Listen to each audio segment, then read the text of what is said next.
Alright, what's up guys? Mr. Meow here.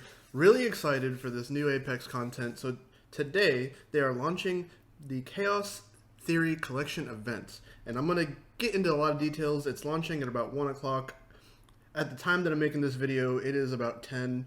So really excited to get into this. They're going to add a lot of new things, new areas to the map, just some legend and weapon changes. I'm going to kind of go over everything because they are adding a ton to this event, guys. Let's get started. So, one big thing that is happening today, before I even get into the collection event, is that Apex is actually going live on the Switch. And that's pretty cool. I like to see the game grow. I'm not going to probably play it a ton on the Switch. I do have a Switch, but it's kind of for Pokemon. I might try and boot up and play a couple games of Apex, but I do love seeing the game grow. So this is pretty exciting just for the growth of Apex overall. So now for the collection event. The first big thing that we're going to get into is the new Ring Fury Escalation mode. They're going to be taking over pubs, basically, so if you play duos or trios, you will be playing this Ring Escalation mode. The biggest thing with this mode is that it's going to create pockets of storm inside the zone. And if I understand correctly, every new zone is going to create new pockets, and they will do storm damage equivalent to the current storm. So, if it's the beginning of the game and you get a ring pocket, it's only going to tick for 1, but if you're at end game and you get a ring pocket, I don't know how that's going to happen because we already have really small in-game circles as it is. And they also did say that every few days that this mode is going to evolve somehow, so I guess we'll see how that works out. And it does, I don't know, it seems like it could push people to fight, so it could be a little fun mode for pubs just to kind of force some fights. 1 minute you're thinking about rotating this certain way, and then boom, the storm is on you and you got to get out of it. Could be interesting. We'll see. Hopefully it's fun. I do like that we're getting we're getting so many consistent events. I'm a big fan of trying to do a monthly event, or however often they do events in this game, but I do like it. We just got off an event, now we're getting another one, so it's pretty exciting for me. So with this new LTM that they're going to be incorporating to pubs, they're also bringing a new item called the Heat Shield. Now, the Heat Shield is a protective dome, kind of like Jibby Shield, and when you put it down the storm, it actually deflects the storm, and you are protected inside the dome from the storm. It does have some sort of HP, so depending on what storm you're in, it'll do more damage. It'll last longer in the early game storm, but they said in the patch notes that it will break pretty fast in the end game storm, so I assume that it's not for end game.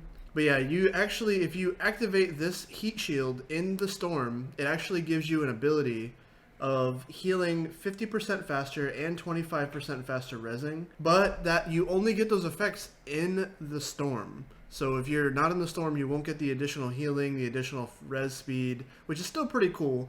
And with this new Heat Shield item, they're also giving us a new inventory slot. So this new inventory slot is going to be called the Survival slot. And right now, the only 2 items that will go in it will be the Heat Shield and the mobile respawn beacon. Now, what's really cool, I'm really excited because, nobody picks up mobile respawn beacons right now because they don't want to take up an inventory slot, right? Now you get to pick it up for free. You get to pick up a Heat Shield or a mobile respawn beacon for free. So I'm really curious to see, how that affects the meta going forward. You have one teammate with, a Heat Shield, one teammate with res beacon, another teammate with the Heat Shield, and it could add some interesting stuff to fights, at least in my opinion. There's a lot of possibilities and combinations, just depending on what happens where. Say you lose a teammate, but you guys are in the storm and you guys end up winning the fight. Now you can actually put a Heat Shield down, you can put a mobile respawn beacon in it, you can res, everybody grabs their loot, and you can actually loot the dead bodies and boxes and stuff. It's it adds a new element to the game that is pretty interesting. It allows you to loot in the storm if you fight in the storm and you win the fight, just depending on how you use it. So I do look forward to seeing, how this plays out, because I have a feeling it can be abused, but we'll see. So the next thing coming with this event is Rest in Peace water treatment. They are getting rid of it, replacing it with Caustic Town Takeover. And the first image of the place looks pretty big, looks pretty cool, and apparently there's going to be a bunch of pods inside, and you can open them up and they'll release a bunch of gas, which is going to be, your high risk, high reward kind of thing. And when you open it, and if you if the gas dissipates, there's going to be 4 gold items inside it. So I assume that caustics are just going to land here because they probably won't be affected by the gas, I assume. But we don't really know. They have said there's going to be 4 gold items in the pod. So it's really worth actually risking your life to breathe in this caustic gas. I kind of look forward to seeing how this new area is going to change that bottom of the map area, because right now it's very lame.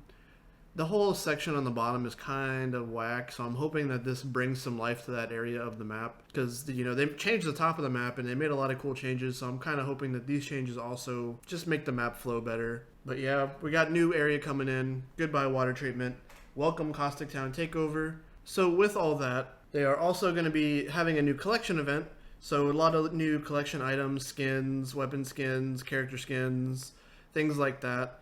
And if you get all of them, then you get the new Bangalore heirloom, which is like a Bangalore knife kind of thing. It looks actually pretty cool for all the Bangalore fans. If you guys are ready for this event, go out there, buy all the items. I don't know how much the packs are going to be yet, but I assume it will be like all the others. Probably $7 or $10 packs, I assume. We'll see. But yeah, new items, new collection event, new mode. And then the last thing that they kind of just threw in there as a little sprinkle just to, I guess, to test things out is solo queuing is also now being added to the game, which is pretty interesting. If you're, you know, you got a lot of experience in the game, you got 50 million kills, and you just don't care, you can just solo queue. I assume that only the experienced players will actually enjoy doing this. I don't foresee a new or inexperienced player just going in and being like, I don't want teammates, I just want to lose a 3v1 or a 2v1 over and over again. Who knows? It also, I mean, besides just, you know, trying to take on more teammates, it also could be a good way to just do challenges. You know, you're just trying to get on to do your challenges really quick, so you just solo queue, so you're not messing up someone else's game. I guess is like a positive, besides, you know, the sweaty players that want to just take on the world by themselves. But we'll see how this plays out. Solo queuing is being added for trios and duos, so if you are feeling big, go for it. So that's all the content that they're adding in-game. But now I'm going to kind of go over some of the... There's a lot of legend changes and weapon changes that they're making in these patch notes. I think the biggest thing, I'm just going to throw it out and go into it first, is Caustic. Caustic is getting a couple of changes. So the first change being his ult charge. They're actually increasing it from 2.5 minutes to 3.5 minutes, which, hallelujah, nerfing Caustic. I'm all for it. I'm tired of them. I'm sick of them. I wish they would just remove him from the game. But this nerf is a good nerf. And then the other nerf, they're making him do less damage with his Nox gas. So right now, as it is, his Nox gas does 6 damage per second per tick. And it actually increases the longer you're in it, and it maxes out at 12 per tick. But they're nerfing it to a flat 5. So being in the gas longer won't make it also do more damage to you. It's just a flat 5. So not only does it do less damage, but it's also flat damage, going from 6 to 12 at maximum down to 5 permanently. Just flat, doesn't change. And I like this change. I'm hoping it balances out fighting Caustics more, because I am kind of tired of fighting Caustics. Not for anything else other than their first move is to just throw gas or throw their ult at you. And it's like, it's just so, it's like, it's no gun skill. I don't like it very much. I don't mind the gas that much. I just wish that they would have to rely on their gun skill to fight you. But we'll see what this does. Hopefully this Caustic change balances them out. I think it's going to do a lot and kind of just force them to have to play a little bit more. And the other pretty big thing, they are removing low profile from Pathfinder. Now, right now, low profile is a thing that they've added to some of the smaller characters, and it just means they take 5% more damage per, you know, shot or whatever. But they're removing this from Pathfinder, so the only ones with it will be Lifeline and Wraith. They are saying that they feel like they've balanced him enough, and they feel like his hitbox is big enough for him to not need low profile. We'll see how this pans out, because I don't know. I feel like Pathfinder is just very tricky, but we'll see. Maybe it is balanced the way they say. We'll find out. Next, we have Gibby. Gibraltar now is losing his ability to fast heal in his dome. He still will be able to res faster, but the fast heal, 15% fast heal, is going to be gone, which I feel like he needs some reworking, because he's a little overpowered as a character. He just has too much in his kit. So I think losing the fast heal in the dome is good because he already has the speed res. I like it. Very good change. Very solid change. Horizon is up next, and Horizon's actually just getting a minute added to her ult charge. So her ult right now takes 2 minutes. It'll be now 3 minutes, so she won't be able to do her ult as frequently. And so the next character they changed, I actually find these changes interesting with Revenant. Now his silence ability, it will stop Octane's Swiftmen, so he won't be able to just passively heal while he's silenced. And then apparently Mirage now will also not be able to do his Cloaked Revive if he's silenced. I'm wondering if they're going to touch base with Lifeline, because she can still do her drone thing while she's silenced, and if they're going to take away their passives, I feel like it's only fair that she loses hers, but we'll see what they do. I personally think that when people are silenced, they should have no abilities. None. I like that they took away, this Mirage Cloak to Revive and the Swiftmend, but I also think that there are other characters that need to have stuff taken, like Jibby's Front Shield. He shouldn't be able to use it when he's silent. Lifeline shouldn't be able to do her Doc Revive when she's silenced, because those are abilities. And I think it'd just be fair, But anyways, next we have Rampart. So Rampart right now, if you hit her grenade, it does like 200 damage just flat out to her amped cover and to her Sheila. So now the grenades are going to do the damage they're supposed to. You hit it with an Arc Star, it's going to do 50 damage to it instead of 200. And if you hit Sheila, it's going to hit it for what the normal grenade damage is rather than just a massive amount of damage. Which I feel like she needs, she still needs more, but this is a good start. They've been buffing her slightly here and there. So I think this is a good one. And now I think the biggest change that they're making here is Watson. Now finally we're getting to Watson. This is kind of crazy. I like Watson personally. She's my third character, or my fourth character that I just wish I played more. But obviously I'm into the characters that I'm into, and on PC I played her a lot. I play her a lot for competitive or for ranked.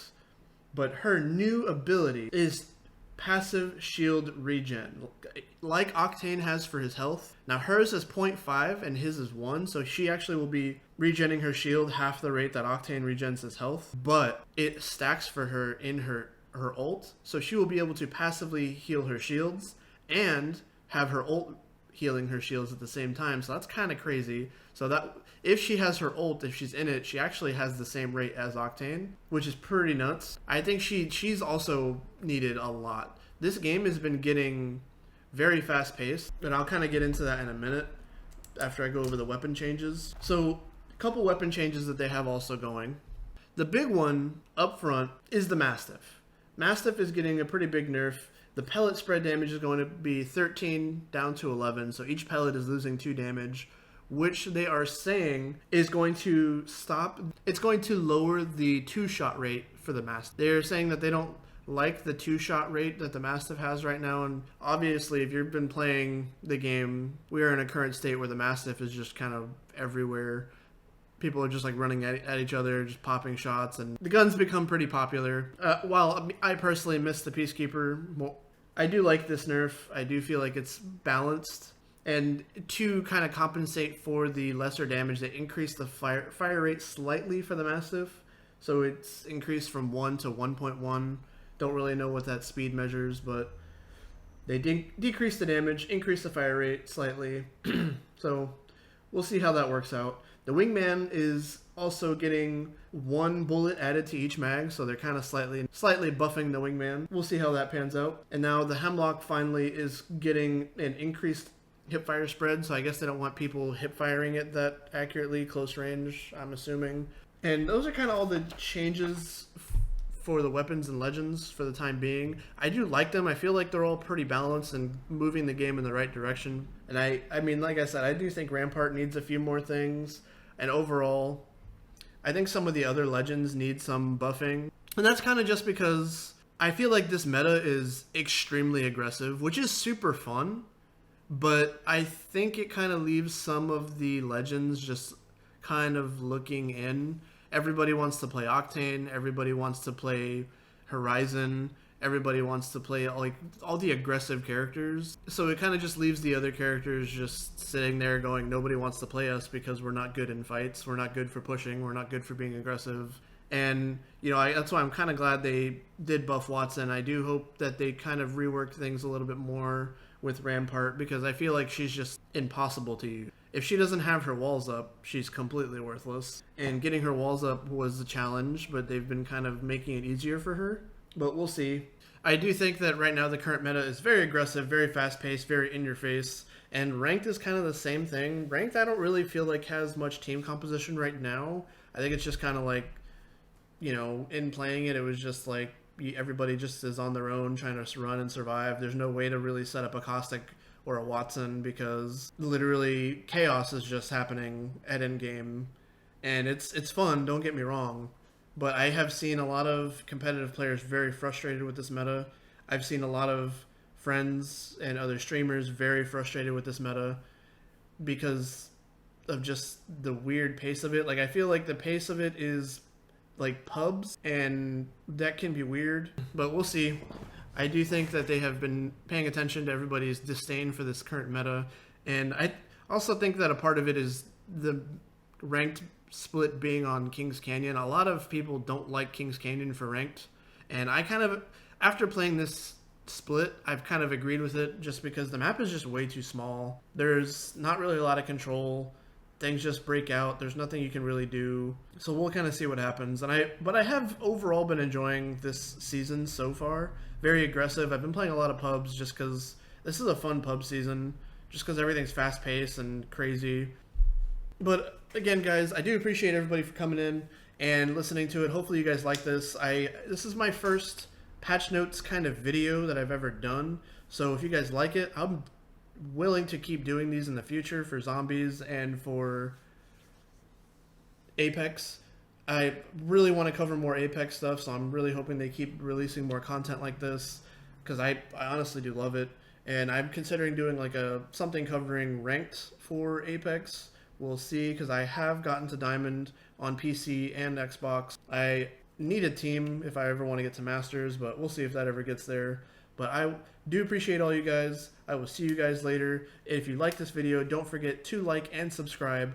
And if you want to watch me play, I do play almost every day. Twitch.tv/Mr. Meownandez. I am a huge Apex player. 21,000 kills. I have 1,200 wins. I can't really, give you enough of my resume for this game, but I love it. I will see you guys